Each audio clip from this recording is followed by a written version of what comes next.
Hello అందరికీ అందరూ ఎలా ఉన్నారు? బాగున్నారు. ఈరోజు అయితే 8ంటికైతే భద్రాచలం వచ్చేసామండి. రాగానైతే చూడండి ఎంత చక్కగా దర్శనం అయితే ఇచ్చాయి మాకు హనుమంతులు. ఇవి మా పిన్ని వాళ్ళ ఇంటి ముందలైతే ఉన్నాయండి. ఇంకా డోర్ తీయగానైతే ఎంట్రన్స్లో వచ్చేసాయి. ఇవి ఒకటి కాదండి, చాలా ఎక్కువ ఉన్నాయి. వీళ్ళింటి ముందలే ఉన్నాయి. ఎక్కడ చూసినా హనుమంతులేనండి. ఇగో ఇదొకటండి.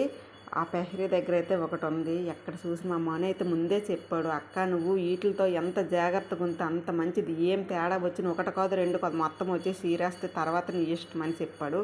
చూసారా అదొకటండి. నెక్స్ట్ అదొకటండి. మొత్తము ఇలాగ డోర్ తీసాము వచ్చేసేయండి. మొత్తం ఇన్ని ఒక 10 ఇలాగ వచ్చేసాయి. నచ్చినట్టుగా తిరుగుతానే.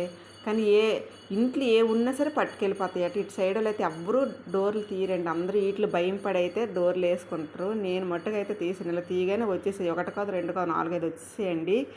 ఇలాగ మా పిన్నుల ఇంటి ముందులైతే మరీ ఎక్కువ ఉంటాయండి. ఇవైతే ఇగో పిన్ని దీపం పెట్టిన దగ్గర అయితే ఇదిగో ఇదైతే వెళ్ళి కూర్చుంది. అంత చక్కగా చుట్టాలకు వచ్చి కూర్చుంటాయి. మన ఎదురుగా ఉంటాయండి. అది మట్టు బకెట్లు కూర్చుంది. ఇది మట్టు స్టైల్గా వస్తుంది. ఇంకా లోపలికి ఎంటర్ అవుతుంది. ఎటు చూసినా హనుమంతులేనండి. ఎటు చూసినా సరే అవ్వేనండి. మా మను అయితే ముందే చెప్పాడు, అక్క నువ్వు డోర్ తీయకు అనేసి. కానీ నేను డోర్ తీయగానే ఎంటర్ అయిపోయాను ఇవన్నీ.